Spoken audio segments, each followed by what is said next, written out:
साथियों,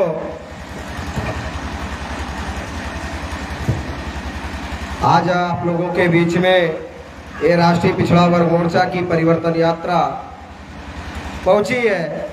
साथियों, ये परिवर्तन यात्रा जो हम चला रहे हैं, ये परिवर्तन यात्रा की शुरुआत हम लोगों ने 26 मार्च 2022 को महामानव की महापरिनिर्वाण स्थली कुशीनगर से इस परिवर्तन यात्रा को शुरू किया। और इस परिवर्तन यात्रा को हम लोगों ने जो शुरू किया है, ये प्रदेश व्यापी परिवर्तन यात्रा उत्तर प्रदेश के 75 जिलों में जाएगी। ये 75 जिलों में परिवर्तन यात्रा जाने वाली है और आज आपके जनपद मऊ में पहुंची हुई है। तो साथियों, क्योंकि ये परिवर्तन यात्रा एक दिन में 2 कार्यक्रम कर रही है, तो ये जो दोपहर का समय होता है, तो दोपहर के समय को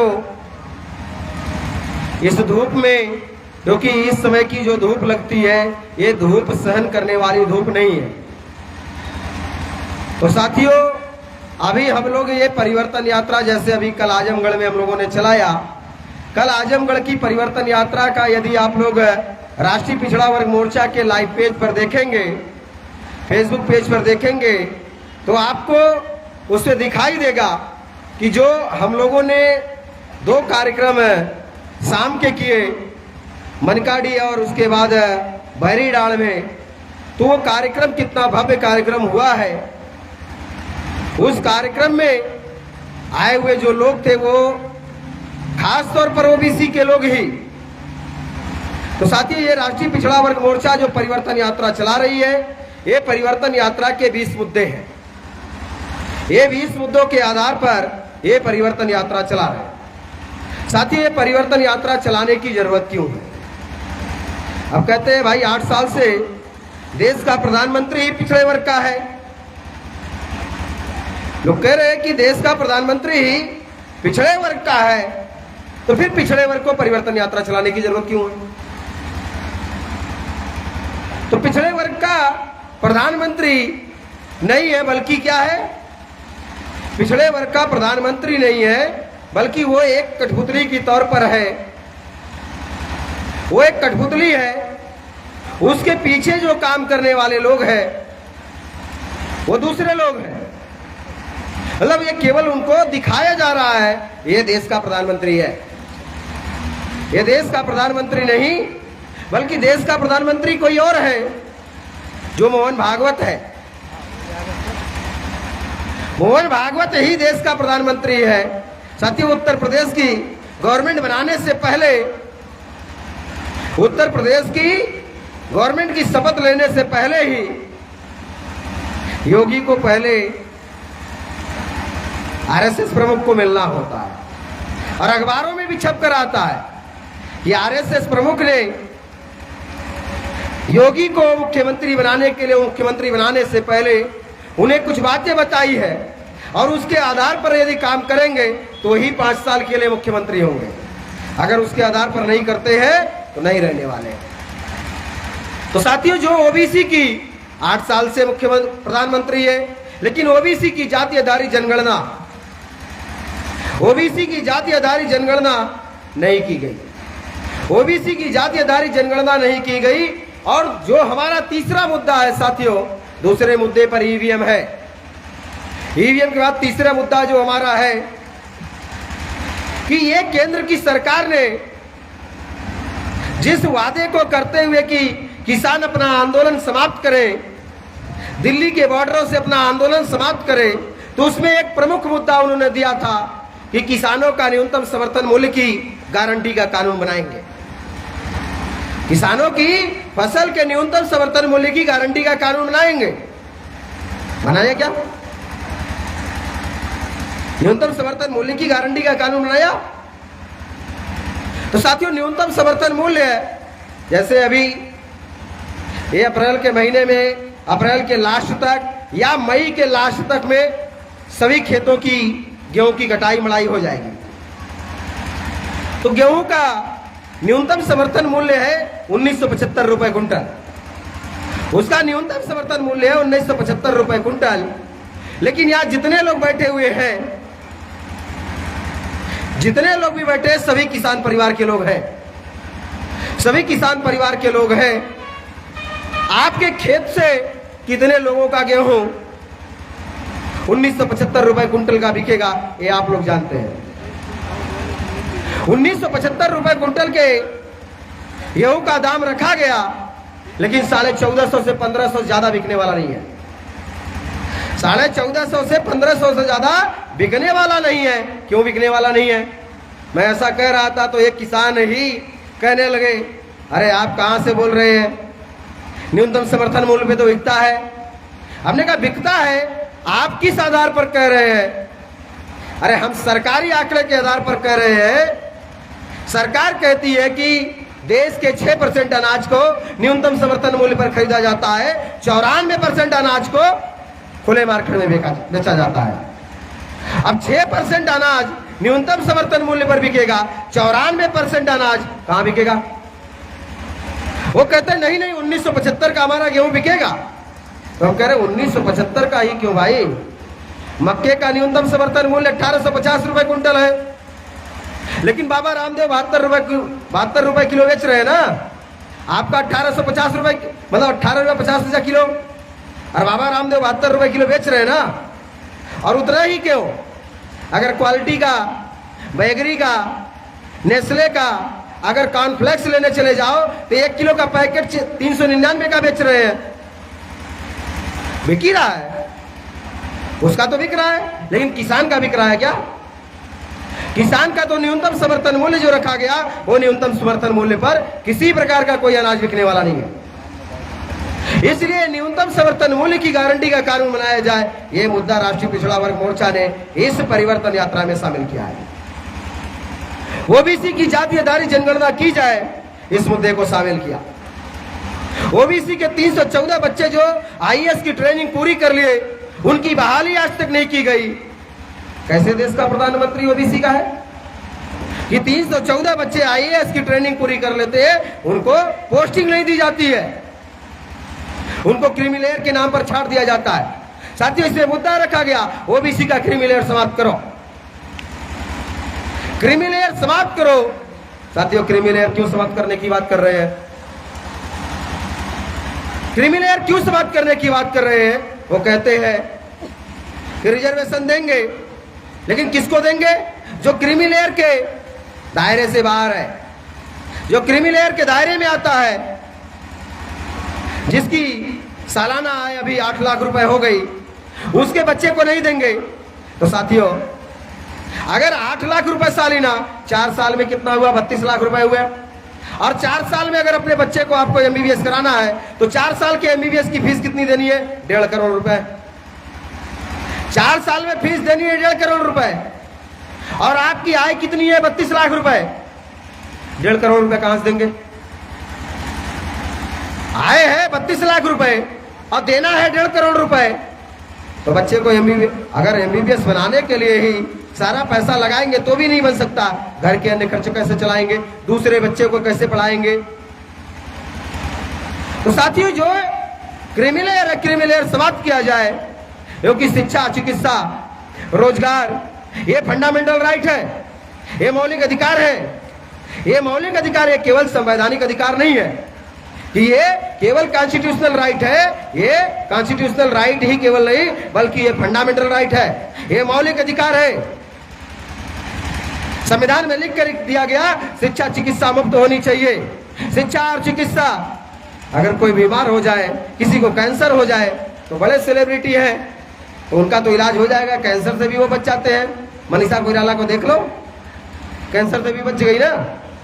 बहुत सारे ऐसे हैं, तो वो कैंसर से भी बच जाते हैं। हमारे लोगों को एक छोटा सा ऑपरेशन होता है तो उसी में टपक जाते हैं, उसका भी ऑपरेशन उनका नहीं हो पाता है।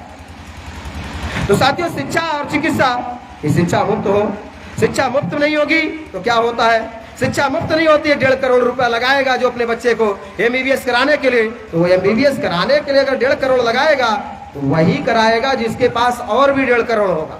1.5 करोड़ लगाकर एमबीबीएस कराएगा, फिर कहेगा बेटा आजा, तुम्हारे लिए 1.5 करोड़ का हॉस्पिटल खड़ा कर रहा हूं। 1.5 करोड़ का हॉस्पिटल खड़ा कर रहा हूं, फिर क्या करना? फिर लूटना शुरू करो। तब कहते हैं अरे वो तो डॉक्टरवा बड़ा महंगा है, वो डॉक्टरवा बड़ा पैसा लेता है। तो डॉक्टरवा पैसा काहे लेता है? डॉक्टरवा इसलिए पैसा ले रहा है क्योंकि वो 1.5 करोड़ में एमबीबीएस किया है, 1.5 करोड़ का हॉस्पिटल खड़ा किया है, तो लेगा ना। तो साथियों, अगर यही डॉक्टरी करने के लिए, एमबीबीएस करने के लिए फ्री ऑफ कास्ट होता, एमबीबीएस फ्री में करता, अगर वो फ्री में एमबीबीएस करता तो क्या करता? अगर वो फ्री में एमबीबीएस करता तो वो समाज की सेवा करता, वो सरकारी हॉस्पिटल में पोस्टिंग लेता, उसको जो भी 80,000, 1 लाख रुपए, 1.25 लाख रुपए, 1.5 लाख रुपए उसको जो सैलरी मिलती, उस सैलरी से उसके परिवार का खर्च चल जाता। लेकिन अगर उसने 1.5 करोड़ खर्चा करके किया हुआ है तो 1.5 करोड़ लगाया है, तो वो 1.5 करोड़ का 15 करोड़ जब तक नहीं बनेगा तब तक लूटना छोड़ेगा क्या? तो साथियों, इसके लिए ये परिवर्तन यात्रा जो चलाई जा रही है, इस परिवर्तन यात्रा का मकसद है कि आप लोग जो आपको बातें बताई जा रही है, इन बातों को समाज में जाकर बताने का काम करो, लोगों को समझाओ आपके हक और अधिकार क्या है। हक और अधिकार होंगे तभी देश का विकास होगा। देश का विकास ऐसे नहीं होता, कहते देश का विकास कर रहे हैं, देश का विकास कर रहे हैं, और ओबीसी के लोग खुद ही कहते हैं ये सरकार देश का विकास कर रही है। देश का विकास कर रही है तो क्या कर रही है? अरे भाई 4 लेन बना लिया, 6 लेन बना लिया, 8 लेन बना लिया, इंटरनेशनल एयरपोर्ट खोल दिया, इतना सारा विकास कर दिया। तो हमने कहा जो 6 लेन बनाया, अभी भाई ये पूर्वांचल है तो पूर्वांचल में एक पूर्वांचल एक्सप्रेसवे बनाया, तो पूर्वांचल में पूर्वांचल एक्सप्रेसवे बना रहा है, तो पूर्वांचल एक्सप्रेसवे पे चलने के लिए पूर्वांचल एक्सप्रेसवे को जो रास्ता जाता है, अगर उसको बलिया से गाजीपुर से लगाकर लखनऊ तक देख डालो तो एक्सप्रेसवे के बगल में कोई मेडिकल कॉलेज है, कोई इंजीनियरिंग कॉलेज है, कोई आईएएस आईपीएस की ट्रेनिंग के लिए कोई सेंटर है, उनकी कोचिंग कराने के लिए कोई कोचिंग है, कोई दिखाई देता है? और उस रोड पर चलने के लिए साइकिल चलेगी, मोटरसाइकिल चलेगी, आपका रिक्शा चलेगा, आपका ट्रैक्टर ट्राली चलेगा? नहीं चल सकता है। आप अपने ट्रैक्टर ट्राली को भी लेकर नहीं जा सकते, तो उसमें साइकिल, मोटरसाइकिल, आपका रिक्शा, आपका ट्रैक्टर ट्राली नहीं चल सकता है, तो 4 व्हीलर जिसके पास है उसका चलेगा ना। अब 4 व्हीलर भी लेके जाना है, अब शरद चंद 4 व्हीलर लेकर चल रहे हैं, तो शरद चंद को 4 व्हीलर लेकर चल रहे हैं, उस पर चढ़ना है तो पहले 700 देना है, पहले 700 टोल टैक्स पे करो फिर लखनऊ जाना। नहीं है 700 रुपए टोल टैक्स पे करने के लिए, चढ़ना मत इस रोड पर। तो ये रोड क्या आपके विकास के लिए है? तुमने कहा इंटरनेशनल एयरपोर्ट बनाया, अरे इंटरनेशनल एयरपोर्ट बनाया तो इंटरनेशनल एयरपोर्ट पर जाने के लिए क्या चाहिए? इंटरनेशनल एयरपोर्ट पर जाने के लिए भी आपके पास एजुकेशन होनी चाहिए, आपके पास में रोजगार होना चाहिए। अगर आपके पास में एजुकेशन नहीं होगी, आपको लंदन जाना है, आपको कनाडा जाना है, आपको ऑस्ट्रेलिया जाना है, आपको अमेरिका जाना है, आपको किसी भी दूसरे देश में जाना है, तो दूसरे देश में जाने के लिए आपको ये भोजपुरी आ रही है, ये हिंदी आ रही है, अमेरिका चले जाओगे क्या? कनाडा चले जाओगे क्या? लंदन चले जाओगे क्या? वहां जाने के लिए आपके पास में क्या होनी चाहिए? एजुकेशन होनी चाहिए। और वो कौन सी एजुकेशन होनी चाहिए? इंग्लिश एजुकेशन होनी चाहिए। नहीं है, नहीं जा सकते। उसके बाद रोजगार होनी चाहिए। पैसा नहीं होगा टिकट निकालने के लिए, एयरपोर्ट पे जाओगे, एयरपोर्ट पे जाने के लिए, टिकट निकालने के लिए पैसा चाहिए, और रोजगार है ये नहीं है, दिन भर में 100 रुपया नहीं कमाते हैं, इंटरनेशनल एयरपोर्ट पे जाओगे। तो हमारे लोग कहते हैं अरे ये बहुत ज्यादा विकास कर रही है। अरे विकास क्या होता है? अरे जिस देश की शिक्षा चिकित्सा जितनी अच्छी होती है, जिस देश के लोग सबसे ज्यादा पढ़े लिखे लोग होते हैं, रोजगार में होते हैं, उस देश का ना विकास होता है। विकास इसे कहते हैं ना, ये विकास रोड बनाने को कहते हैं। तो साथियों, हम लोगों को ये जो हमारे हक और अधिकार है, ये जो ओबीसी की जनगणना है, ओबीसी की जनगणना की जाए तो देश के 12 करोड़ नौजवान, देश के 12 करोड़ ओबीसी के लोगों को नौकरियां मिलेंगी। 1-2 नौकरी नहीं मिलेगी, 12 करोड़ नौकरियां मिलेगी। तो अगर 12 करोड़ नौकरियां इस देश में, तो लोग कहेंगे रोजगार कहां से लाएंगे, नौकरियां कहां से लाएंगे? अरे भाई सारी व्यवस्था है, भारत के पास पैसे की कोई कमी तो नहीं है, भारत के पास कोई पैसे की कमी नहीं है। उस पैसे का क्या कर रहे हो? अरे तुम्हारे कुंभ के मेले में हजारों करोड़ तुम लगाओगे, वो हजारों करोड़ के जो तुम हजारों करोड़ रुपए वहां खर्चा कर रहे हो, कितने बच्चे वहां कौन सा मेडिकल कॉलेज खुला है? वहां कोई मेडिकल कॉलेज खुला है क्या पढ़ने के लिए? वहां कोई इंजीनियरिंग कॉलेज खुला है क्या? वहां आईएएस बनने के लिए कोई ट्रेनिंग सेंटर खुला है क्या? हजारों करोड़ रुपए खर्चा कर रहे हो ना, ये हजारों करोड़ रुपए खर्चा कर रहे हो, इससे कौन सा विकास होने वाला है? अरे भारत के पास पैसे की कमी नहीं है, हम कहते हैं रोजगार चाहिए। ये रोड पर जितनी ऑटो चलती है सरकारी कर दो, रोजगार हो गया ना, सरकारी कर दो, रोजगार हो गया। खेती करनी है, खेत में भी लगा दो, सरकारी किसान हो जाएंगे, उनको नौकरी दे दो। नौकरी की कमी है क्या? अरे खेती अगर सरकारी करेंगे तो अनाज भी सरकारी होगा ना, फिर तो सरकार की मजबूरी होगी खरीदनी ना, फिर तो वो सरकार का ही है, खिलाओ ना। रोजगार की कमी है तो साथियों इस देश में रोजगार की कमी कोई कमी नहीं है, पैसे की कोई कमी नहीं है। इस देश का जो शासक वर्ग है वो शासक वर्ग में ही कमी है, क्योंकि वो शासक वर्ग इस देश का रहने वाला ही नहीं है। जो इस देश का रहने वाला नहीं है वो इस देश का विकास करेगा। हमारे लोगों को यही बात समझ में आनी चाहिए, जो इस देश का रहने वाला नहीं है वो इस देश का विकास करने की सोचेगा। इसलिए साथियों आप लोगों को ये बातें समाज को समझाने की जरूरत है। आप लोग अभी राष्ट्रपिता ज्योतिराव फूले की जयंती आ रही है, 11 अप्रैल को है, आज से 6 दिन बाद राष्ट्रपिता ज्योतिराव फूले ओबीसी से राष्ट्रपिता ज्योतिराव फूले की जयंती गांव-गांव में मनाओ, उनकी जयंती को गांव-गांव में मनाओ। उन्होंने हमें दोस्त और दुश्मन की पहचान कराई। उन्होंने कहा किसानों के 2 दुश्मन, एक सेठ और एक भट्ट, मतलब एक ब्राह्मण दूसरा बनिया, एक ब्राह्मण दूसरा बनिया। ये कैसे है साथियों? आपकी गेहूं की फसल तैयार हो जाएगी, गेहूं का फसल तैयार होते ही आपके घर में आया नहीं कि ब्राह्मण पहुंच जाएगा गांव में, पूरे गांव में घूम लेगा और फिर क्या मांगेगा? पूरे गांव भर से अनाज मांगेगा। तो अनाज मांगेगा तो हमारे लोग केवल गेहूं नहीं, अरे देहात में हम लोग रहते हैं तो देहातों में देखते भी रहते हैं, अभी 10-15 दिनों बाद शुरू हो जाएगा। ब्राह्मण गांव-गांव में आएंगे और उसके बाद वो क्या करेगा? अनाज इकट्ठा करेगा। फिर वो अनाज को क्या करेंगे? हमारे लोग ही मोटरसाइकिल से उसके घर पहुंचाएंगे, वो अनाज उसके घर में पहुंचाएंगे। तो ब्राह्मण ने ठगा, हमारे पैदा किया आपने, सब कुछ किया आपने, मेहनत किया आपने, लेकिन पहले कौन खाएगा? तो पहले उसकी पिसाई करके आप नहीं खा सकते हैं, पहले ब्राह्मण खाएगा। और दूसरा क्या है? बनिया है, तो बनिया 1975 का है, लेकिन बनिया कितने का खरीदेगा? 1450 का, 1500 का। तो दूसरा ठग यही है ना। अगर दूसरा ठग ये है, अगर वो 1975 की बजाय 2000 का खरीदे तो मानेंगे कि हाय भाई बनिया ठीक है। अगर बनिया 1450-1500 का खरीद रहा है तो ठगी कर रहा है ना। तो इसलिए राष्ट्रपिता ज्योतिराव फूले कहते हैं किसानों के 2 दुश्मन, ये दुश्मन को पहचानो। ये दुश्मन की पहचान करके आप इस समाज को जागृत करने का काम करो। और राष्ट्रपिता ज्योतिराव फूले की जयंती और डॉक्टर बाबा साहब अम्बेडकर की जयंती संयुक्त रूप से अभी तक में जितने भी गाँव में हमारे लोग मनाते आ रहे उनको भी समझाने की कोशिश करो कि हमारा उद्देश्य क्या है। हमारा उद्देश्य है, इनके 4 उद्देश्य है। ये जयंती मनाने के हमारे 4 उद्देश्य हैं। एक है सामाजिक नेटवर्किंग खड़ा करना, समाज में अपना जाल फैलाना। दूसरा है भौगोलिक नेटवर्क खड़ा करना। तीसरा है कि मानवीय संसाधन निर्माण करना। चौथा है फाइनेंशियल रिसोर्स निर्माण करना, आर्थिक संसाधन निर्माण करना। ये जयंती मनाने का 4 मकसद है। ये 4 मकसद अगर जिस जयंती में पूरा नहीं होते वो जयंती मनाना बेकार है। अगर हम जयंती मना रहे हैं, ये जयंती के हमारे 4 मकसद हैं। हमें इस आंदोलन के लिए ये 4 चीजें चाहिए: सामाजिक नेटवर्क, भौगोलिक नेटवर्क, मानवीय संसाधन और आर्थिक संसाधन। अगर ये 4 चीजें नहीं मिल रही है तो वो जयंती किसी काम की, जो जागृति साधन और संसाधन निर्माण नहीं कर रही है वो जागृति बाज है। इसलिए साथियों आप लोग ये 4 प्रस्ताव रखो उनके सामने, ये 4 प्रस्ताव उनके सामने रखो और उनको कहो ये आंदोलन चलाना है। साथियों महापुरुषों ने आंदोलन चलाए, महापुरुषों ने समाज से लेकर चलाया, समाज से लेकर चलाया। इसलिए महापुरुषों ने कभी दलाली नहीं की, उन्होंने समाज से लेकर चलाया। मान्यवर कांशीराम साहब ने समाज से लिया, समाज से लिया तो क्या किया? जब 1 नोट और 1 वोट मांगा तो कौन लोग विधायक और मंत्री बने? वो विधायक और मंत्री बने जो जूता सिलते थे, जो मजदूरी करते थे, जो रिक्शा चलाते थे। वो लोग क्या बने? विधायक और मंत्री बने। वो विधायक और मंत्री बने।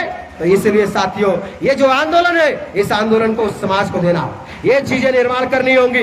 वो जब चल रहे थे, आज हम यात्रा लेकर चल रहे, तो हमारी यात्रा के साथ में हमारे लोगों के अंदर जो ब्राह्मणों ने दलाली पैदा की, अगर ये दलाली पैदा न की होती तो जैसे चल रहे वैसे मान्यवर साहब चलते थे तो 1 नोट 1 वोट मांगते थे तो क्या होता था? साइकिल लेकर निकलते थे तो गांव-गांव के लोग उनसे जुड़ते जा रहे थे, उनके साथ चलते जा रहे थे। क्यों हो रहा था? क्योंकि वो अपना 1-1 रुपया लगा रहे थे समाज में।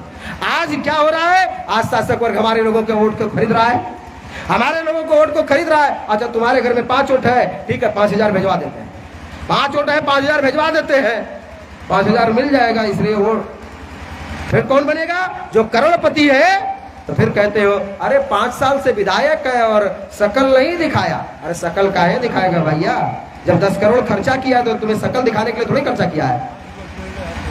इसलिए साथियों हम लोगों को ये काम करना होगा, आप लोग इस काम को करेंगे। ये जयंती जो मनानी है, ये 4 चीजें आप लोग समाज में निर्माण करेंगे और वो वाम सेवक संगठन को आप लोग मजबूत करेंगे। ये राष्ट्रीय पिछड़ा वर्ग मोर्चा को आप मजबूत करेंगे। ये पिछड़े वर्ग के लोगों के अंदर जागृति पैदा करके ये राष्ट्रीय पिछड़ा वर्ग मोर्चा का जिले में 11 लोगों की कमेटी फाइनल करो, तहसील में 11 लोगों की, ब्लॉक में और न्याय पंचायत स्तर पर हर जगह पर राष्ट्रीय पिछड़ा वर्ग मोर्चा का 11 लोगों की कमेटी को फाइनल करो और लोगों को इस काम पे लगाओ।